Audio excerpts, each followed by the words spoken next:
सरोकार। नमस्कार, आप देख रहे हैं प्राइम टीवी और मैं हूं आपके साथ मुस्कान अजमानी। रुक करते हैं इस वक्त की बड़ी खबरों की ओर।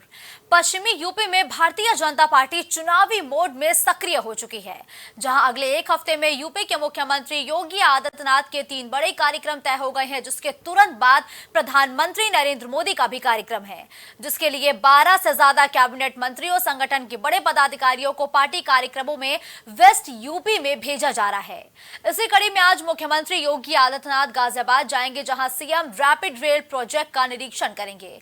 दरअसल नवरात्र में इस प्रोजेक्ट का शुभारंभ प्रधानमंत्री नरेंद्र मोदी करेंगे, जिसकी तैयारियां जोरों पर है। लेकिन उससे पहले आज CM Yogi Adityanath rapid rail के निर्माण का निरीक्षण करते हुए गाजियाबाद में नजर आएंगे। तो वेस्ट यूपी में भारतीय जनता पार्टी चुनावी मोड में सक्रिय हो चुकी है। ताबड़तोड़ सीएम योगी आदित्यनाथ के दौरे देखने को मिलेंगे और 7 दिन में 3 बड़े कार्यक्रम सीएम योगी आदित्यनाथ के सिर्फ वेस्ट यूपी में होने हैं, जिसके तुरंत बाद प्रधानमंत्री नरेंद्र मोदी गाजियाबाद पहुंचेंगे, जहां की जनता को रैपिड रेल की सौगात देते हुए देश के प्रधानमंत्री नरेंद्र मोदी नजर आएंगे। आम चुनाव से पहले लगातार विकास की सौगातों का दौर जारी है। इसी कड़ी में गाजियाबाद में आज रैपिड रेल का निरीक्षण करते हुए सीएम योगी आदित्यनाथ नजर आएंगे। तो वही नवरात्र के मौके पर प्रधानमंत्री नरेंद्र मोदी रैपिड रेल का ये जो कार्यक्रम है, रैपिड रेल देश की जनता को समर्पित करते हुए भी दिखाई देंगे। विवेक इस खबर पर ज्यादा जानकारी के लिए हमारे साथ जुड़ चुके हैं। विवेक, देखिए, सूबे के मुखिया सीएम योगी आदित्यनाथ आज गाजियाबाद दौरे पर जा रहे हैं। क्या कुछ कार्यक्रम गाजियाबाद में उनका देखने को मिलेगा? विवेक, देखिए, अगर बात की जाए तो उत्तर प्रदेश के मुख्यमंत्री योगी आदित्यनाथ इन दिनों सूबे के अलग अलग हिस्सों के दौरे पे हैं। बात की जाए तो कल मुख्यमंत्री मथुरा थे और इसके बाद अगर बात की जाए तो आज गाजियाबाद के दौरे पर रहेंगे, रैपिड रेल के कार्यक्रम में हिस्सा लेंगे। और जिस तरीके से बात की जा रही है कि लोकसभा चुनाव नज़दीक है, लगभग 6 महीने का समय अभी शेष है, ऐसे में सूबे के अलग अलग हिस्सों पे मुख्यमंत्री का दौरा जो है वो काफ़ी प्रभाव डालता है। वहाँ मुख्यमंत्री खुद जाकर विकास कार्यों की समीक्षा करते हैं। अब बात की जाए तो जो अधिकारी होते हैं उनसे मिलते हैं। तमाम जो भारतीय जनता पार्टी के कार्यकर्ता होते हैं इस दौरान इस कार्यक्रम में मौजूद होते हैं। साथ ही साथ विकास कार्यों की चर्चा के साथ साथ लोकसभा चुनाव के लिए भी गुरुमंत्र जो है वहाँ से दिया जाता है। और जिस तरीके से मुख्यमंत्री योगी आदित्यनाथ ताबड़तोड़ दौरे पे हैं, ऐसे में मुख्यमंत्री योगी आदित्यनाथ के ये दौरे और भी बढ़ने वाले हैं। यानी सूबे से निकलकर वो देश के अलग अलग हिस्सों में जहाँ पर विधानसभा चुनाव होने वाले हैं वहाँ का भी वो दौरा करेंगे और उनकी मांग काफी बढ़ती हुई जा रही है। विवेक, 7 दिन और सीएम योगी आदित्यनाथ के 3 अलग अलग कार्यक्रम 3 अलग अलग दिनों पे, और तीनों ही कार्यक्रम वेस्ट यूपी में। कितना जरूरी है लोकसभा चुनाव से पहले वेस्ट यूपी को साधना भारतीय जनता पार्टी के साथ हर एक पार्टी के लिए? देखिए, अगर बात की जाए तो भारतीय जनता पार्टी की तो पूर्वांचल उसके लिए उतना मुश्किल होता हुआ दिखाई नहीं दे रहा है, लेकिन जितना वो वेस्ट यूपी पे ज़्यादा फोकस कर रही है। लेकिन अगर आंकड़े उठा के देखें तो जिस तरीके से 2 चुनाव की अगर बात की जाए, 2019 लोकसभा चुनाव की या 2022 विधानसभा चुनाव की, तो पश्चिमी उत्तर प्रदेश में भारतीय जनता पार्टी का प्रदर्शन काफ़ी बेहतर रहा है बाकियों के मुकाबले। लेकिन इस बार जिस तरीके से कांग्रेस पश्चिमी उत्तर प्रदेश में होगी और पश्चिमी उत्तर प्रदेश के कई जो बात की जाए नेता हैं उनको जो है दूसरे पार्टियों से तोड़कर कांग्रेस लगातार अपने पाले में ला रही है। इमरान मसूद फिर से कांग्रेस में शामिल हुए, दानिश अली पर कांग्रेस की निगाहें बनी हुई है, साथ ही साथ समाजवादी निगाहें बनी हुई है, साथ ही साथ समाजवादी पार्टी और रालोद का गठबंधन वहाँ मजबूती से खड़ा हुआ है। और इसके अलावा अगर बात की जाए तो जो जाटा वोटर्स हैं, जो युवा जाटा वोटर्स हैं, जो चंद्रशेखर को पसंद करते हैं, वो INDIA गठबंधन के तहत थोड़ा सा झुकाव उनका दिखाई देता है। ऐसे में पश्चिमी उत्तर प्रदेश को और मजबूत करने के लिए भारतीय जनता पार्टी नई तरीके से बेहतर प्लान लेकर आई है। खुद भूपेंद्र सिंह चौधरी खुद वहां से आते हैं, वो खुद मॉनिटर कर रहे हैं। साथ ही साथ अगर बात की जाए तो मुख्यमंत्री योगी आदित्यनाथ दौरे पे जाते रहते हैं। तो भारतीय जनता पार्टी और अन्य पार्टियों के लिए पश्चिमी उत्तर प्रदेश काफी ज्यादा बात की जाए तो इम्पोर्टेंट होने वाला है आने वाले लोकसभा चुनाव में। मुस्कान, विवेक, देखिए, भारतीय जनता पार्टी के नेताओं की तरफ से कुछ ही दिन पहले ये भी बयान सामने आया कि वेस्ट यूपी को एक अलग राज्य बना दिया जाए। इस मांग के बीच सीएम योगी आदित्यनाथ अब दौरे पर जा रहे हैं, लेकिन देखिए ये बयान जो है ये किस तरीके से खामियाजा पहुंचा सकता है भारतीय जनता पार्टी को। देखिए, अगर बात की जाए तो भारतीय जनता पार्टी के एक नेता ने अलग राज्य बनाने की बात कही, वही एक मंत्री ने इसको सिरे से नकार दिया, उनका निजी विचार बना दिया। तो बात की जाए तो जिस तरीके से निजी विचार के नाम पर ये चीज़ें परोसी गई, तो इससे भारतीय जनता पार्टी को कोई नुकसान होते हुए नहीं दिखाई दे रहा है, क्योंकि जिस तरीके से बात की जाए तो उत्तर प्रदेश का विभाजन एक बार पहले हो चुका है, उत्तराखंड अलग हो चुका है। और बात की जाए उत्तर प्रदेश की तो बेशक देश में सबसे ज़्यादा आबादी वाला प्रदेश है, सबसे ज़्यादा बड़ा प्रदेश है, और देश की आर्थिक बात की जाए व्यवस्था में तो ज़्यादा योगदान भी करता है। फिलहाल उत्तर प्रदेश में इस तरह की बदलाव की कोई गुंजाइश नहीं है। और जिस तरीके की बात की जाए पश्चिमी उत्तर प्रदेश से लेकर पूर्वांचल तक भारतीय जनता पार्टी अपने आप को ऊपर से लेकर नीचे तक मजबूत कर रही है। कई ऐसे केंद्रीय मंत्री हैं जिनको मध्य प्रदेश के बाद उत्तर प्रदेश में भी जो है वो टिकट मिल सकता है लोकसभा का। और जिस तरीके से जीत की हैट्रिक बनाने के हिसाब से भारतीय जनता पार्टी उतर रही है, कई आंतरिक सर्वे को देखकर, कई आंतरिक रिपोर्टों को देखकर ऐन वक्त में कई परिवर्तन करते हुए भारतीय जनता पार्टी नजर आएगी लोकसभा चुनाव से ठीक है। देखिए विवेक, आज सीएम योगी आदित्यनाथ जब गाजियाबाद दौरे पर पहुंचेंगे तो वो रैपिड रेल का निरीक्षण करते हुए नजर आएंगे। देश को समर्पित करने से पहले सीएम योगी आदित्यनाथ इसका निरीक्षण करेंगे। रैपिड रेल से फायदा क्या होगा और क्या कुछ बदलाव देखने को मिलेगा?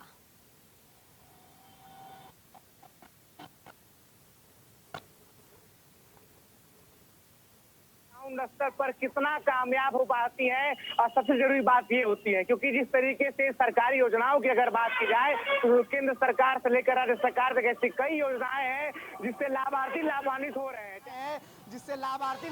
हो रहे हैं, वो राशन की बात हो या फिर प्रशासन की बात, जिस तरीके से लगातार भारतीय जनता पार्टी अपने वादों में दोहराती है। तो ऐसे में रैपिड रेल फायर से कितना फायदा होगा, ये जब वो परियोजना शुरू हो जाएगी इसके बाद ही पता लग पाएगा कि धरातल स्तर पर इसका फायदा कितना हो रहा है, लोगों को कितना इसका फायदा हो रहा है। क्योंकि जो कागजों में योजनाएं होती हैं वो सारी योजनाएं जनता के लिए बेहतर होती है, लेकिन उसका कब उसका इम्प्लीमेशन होता है, किस तरीके से उसका इम्प्लीमेशन होता है, इसके बाद पता चलता है कि वो कितना बेहतर साबित हो रही है। तो खैर अब ये उद्घाटन करने वाले हैं मुख्यमंत्री योगी आदित्यनाथ। इसके बाद अगर बात की जाए तो एक आध दो महीने में जब जनता की प्रतिक्रिया आने लगेगी तब जाके ये चीज़ें बता पाना बेहद आसान होगा कि कितना फ़ायदा जो है इन योजनाओं से या फिर रैपिड रेल से जो जनता को है वहाँ की कितना फ़ायदा हो सकता है। जो इससे धन्यवाद विवेक इस खबर पर हमारे साथ जुड़ने के लिए।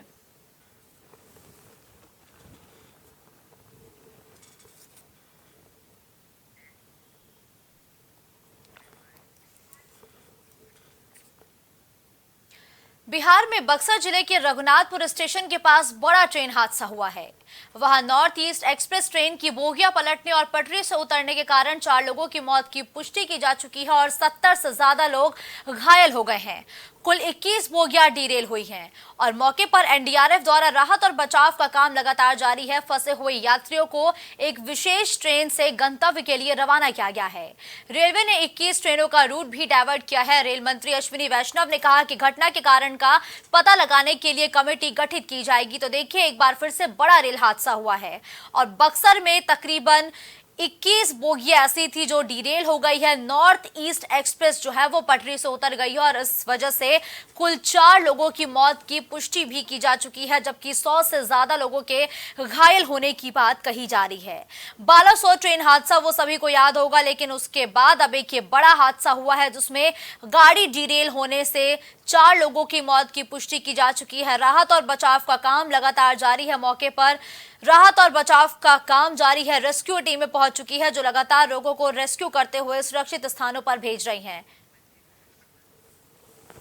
इस खबर पर ज्यादा जानकारी के लिए बिहार से मंजीत हमारे साथ इस वक्त जुड़ चुके हैं। मंजीत, देखिए बक्सर में भीषण ट्रेन हादसा हुआ है, 4 लोगों की मौत की पुष्टि की जा चुकी है और 100 से ज्यादा लोगों के घायल होने की खबर है। क्या अभी मौतों का आंकड़ा बढ़ सकता है क्या? जी देखिए, अभी वहाँ के एनडीआरएफ टीम जो है कि जो रेल मंत्री हैं उन्होंने वैष्णवी उन्होंने वहाँ पे ट्वीट भी किया है और टीम को जो है कि वो गाइड कर रहे हैं और वहाँ पे एनडीआरएफ की टीम गई है और बचाव राहत के लिए को निकाला जा रहा है, लेकिन अभी तक बढ़ा है आंकड़ा अभी 4 ही मौत बताई जा रहे हैं। 70 से ज्यादा लोगों की घायली बताई जा रही है। हालांकि इसमें कुछ लोग जो यात्री भी कह रहे हैं कि 4 लोगों से ज्यादा मरने की खबर आ रही है, लेकिन अभी तक सरकार की जो आंकड़ा है वो 4 की बताई जा रही है। और ये देखिए यदुनाथपुर के पास बक्सर में जो यदुनाथपुर है वहां पे ट्रेन जो है कि पटरी से पलट गई है, जिसमें करीब 21 से ज्यादा जो है कि बोगियां पलटने की सूचना मिल रही है। और अभी जो है कि कई ट्रेनों को जो है कि रूट डाइवर्ट कर दिया गया है इस एक्सीडेंट होने के बाद। लेकिन इस टीम में जो है वैष्णवी जी जो टीम गठित की है और टीम गठित करके उन्होंने ये भी कहा है कि इसकी जांच की जाएगी और जांच में क्या दिखता है, किन कारणों के वजह से जो है कि रेल बार बार एक्सीडेंट हो रही है, क्या लापरवाही है। तो कहीं ना कहीं देखिए सरकार पे भी सवालें उठ रही है कि आखिर इतनी टेक्नोलॉजी होने के बाद भी जो है कि बार बार ट्रेनों को जो है कि पटरी से उलट जाना, एक्सीडेंट कर जाना, कहीं ना कहीं सरकार का जो है कि सवालें उठते नजर आ रही है। मुस्कान, देखिए कई ट्रेनों का जो रूट है वो भी डाइवर्ट किया गया है और जो लोग सुरक्षित हैं उनको उनके गंतव्य स्थान तक भेजा जा रहा है। क्या अभी भी राहत और बचाव का काम जारी है या फिर जो रेस्क्यू ऑपरेशन चलाया जा रहा था लगातार युद्ध स्तर पर वो खत्म हो चुका है? नहीं, अभी भी जो है कि वहाँ पे टीम जो है कि एनडीआरएफ के टीम और जो रेल के जो बड़े अधिकारी है वहाँ मौके पे मौजूद हैं और वहाँ पे जांच कर रहे हैं। और जिन लोगों को उनके गंतव्य स्थान पे जाना था उनको दूसरी ट्रेन से और दूसरे साधनों से भेजी जा रही है। और जो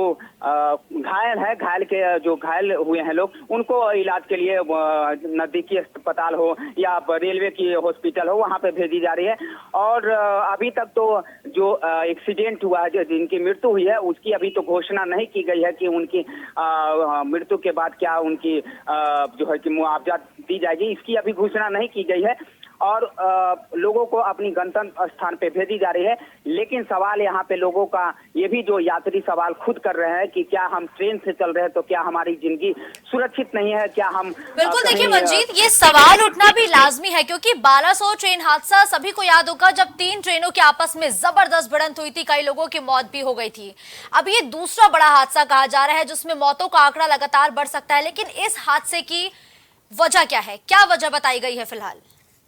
वजह तो अधिकारी जब ये मामला आता है तो लीपापोती में लग जाते हैं और एक उनकी जो टीम की और जो सरकारी एक बातें आती है कि जांच की जाएगी और जांच में ये सारा चीज जो है कि बाद में खत्म हो जाता है। हालांकि उनको खुद मालूम होगा कि इतनी टेक्नोलॉजी होने के बाद भी ट्रेन कैसे पटरी से उलट जाती है या एक्सीडेंट हो जाता है या क्या कमियां। तो कहीं ना कहीं इसमें जो टेक्निकल जो है लोग फॉल्ट बता रहे हैं कि अभी टेक्निकल फॉल्ट है, कुछ गड़बड़ी हो गई थी, इसके कारण जो है कि ट्रेन जो है कि पटरी से उलट गई थी और लेकिन देखिए मंजीत, लगातार हम ऐसे हादसे देख रहे हैं। अभी हाल ही में सोशल मीडिया पर एक वीडियो वायरल हुआ जहां वंदे भारत ट्रेन की पटरियों पर पत्थर रख दिए गए, उसके बारे में भी कोई जानकारी नहीं है। और अब एक और बिहार में बड़ा हादसा हो गया। ये लगातार हादसों पर रेल मंत्रालय क्या कह रहा है, कितने हादसे हो रहे हैं, वजह क्या है? देखिए अगर आप ट्रेन की पटरियों पे पत्थर रखने की बात करें मुस्कान, तो ये तो कहीं ना कहीं जो है कि असामाजिक तत्वों के लोग जो है कि वो वैसे हरकतें करते हैं। तो उन्होंने उसमें जो है कि सरकार ने भी कुछ टिप्पणी किया था कि यात्री और लोग हमें जो है कि मदद करे, इस तरह का जो है कि घिनौना जो है कि हरकतें करने से कहीं ना कहीं भारत का नाम खराब होता है, क्योंकि वंदे भारत ट्रेन एक भारत के लिए एक शान ट्रेन मानी जाती है। तो इस पे तो कुछ नहीं कहा जा सकता है। लेकिन अगर इस तरह का भारत में जो है कि पटरियों पे जो है कि ये रखी जाती है, पत्थरें रखी जाती है, तो कहीं ना कहीं इससे ये भी साबित होता है कि कुछ ऐसे भी तत्व के लोग हैं, असामाजिक तत्व के लोग हैं कि जो चाहते हैं कि हमारे भारत में जो है कि हादसा हो। कहीं ना कहीं अब तो ये टेक्निकल चीजें हैं, ये रेल के अधिकारी ही बता सकते हैं कि इसमें पूरी क्या मामला है, किसके वजह से जो है कि ट्रेन हादसा हुई है। और ये बिहार के लिए बहुत ही दुर्भाग्य बताई जा रही है। 4 लोगों की मौत हुई है। मंजीत, तो ये हादसा महज बिहार के लिए नहीं पूरे देश के लिए दुखद है, क्योंकि अब कहीं ना कहीं लोगों को ये डर सताने लगा है कि अगर वो रेल से ट्रैवल कर रहे हैं, रेल की पटरियों पर, तो उनको अपनी जान हथेली पर लेकर तभी ट्रैवल करना पड़ेगा। लेकिन देखिए, ये हादसा है, 4 की मौत है, मौतों का आंकड़ा लगातार आप भी जिक्र कर रहे हैं कि बढ़ सकता है, लेकिन घटना स्थल पर क्या कोई नेता पहुंचा, क्या कोई सांसद, क्या कोई विधायक पहुंचा घायलों की स्थिति जानने अस्पताल? जी, ऐसे घटना होती है तो सबसे पहले ये अपनी राजनीति चमकाने के लिए आप कहें मुस्कान या जो भी इसको अपने रूप से लोग बोलते हैं, तो कहीं ना कहीं स्थानीय जो जनप्रतिनिधि होते हैं, जो कार्यकर्ता होते हैं, वो लोग स्थानीय लोग वहां जुटे हुए हैं और इसमें लोग जो है कि मदद भी कर रहे हैं। और कुछ लोग का डिमांड भी है कि इसकी जांच होनी चाहिए। बार बार इस तरह का जो है कि हादसा हो जाती है। कहीं ना कहीं सरकार भी इन्वॉल्व है। जो दूसरे पार्टी के लोग हैं, जो अगेंस्ट जो है पार्टी के लोग हैं, तो तरह तरह के अपना जो है कि बयान देते रहते हैं कि सरकार ऐसे कराती है तो सरकार की लापरवाही है। तो कहीं ना कहीं जो है कि अपनी राजनीति चमकाने के लिए लोग अलग अलग अंदाज में अपनी बयान देते हैं। मुस्कान, बिल्कुल ठीक है, धन्यवाद इस खबर पर हमारे साथ जुड़ने के लिए मंजीत।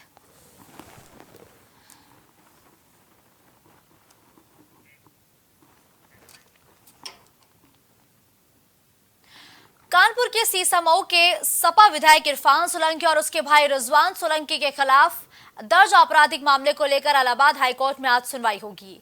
जहां हाईकोर्ट ने ट्रायल कोर्ट के फैसला सुनाने पर रोक लगा रखी है, वहीं एसपी विधायक और उसके भाई पर अवैध कब्जा करने की नियत से महिला का घर जलाने का आरोप है।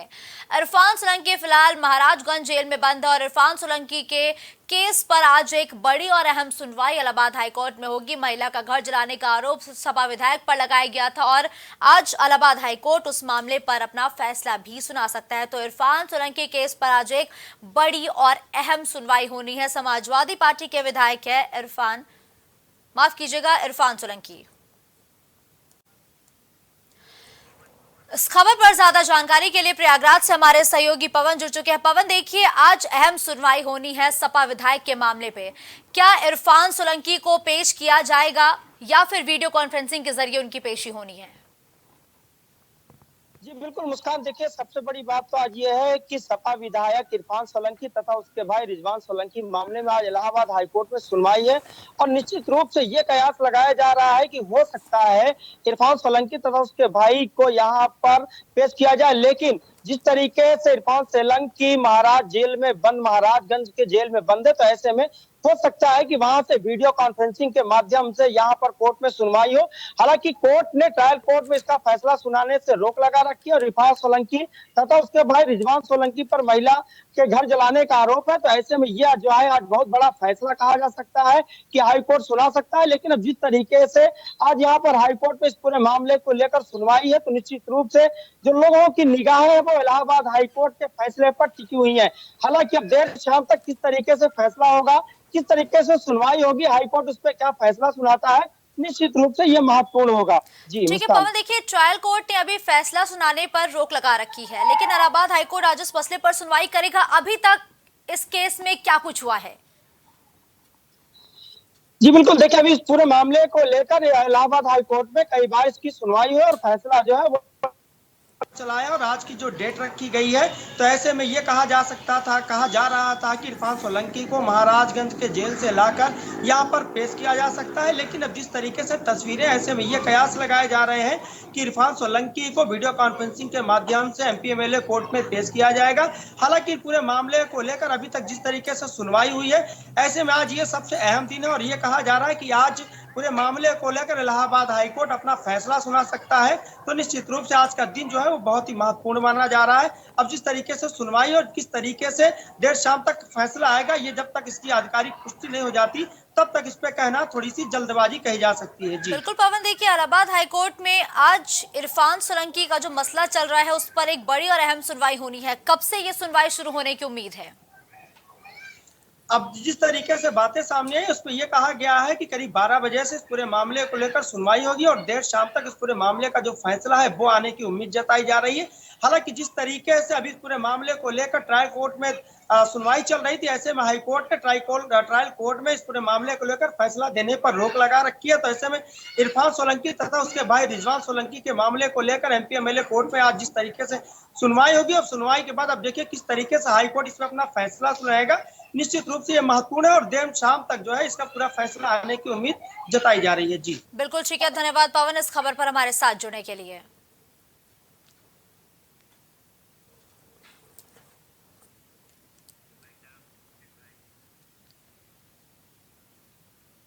खबरों का सिलसिला यूं ही जारी रहेगा। देश और दुनिया की तमाम बड़ी खबरों के लिए आप देखते रहिए प्राइम टीवी।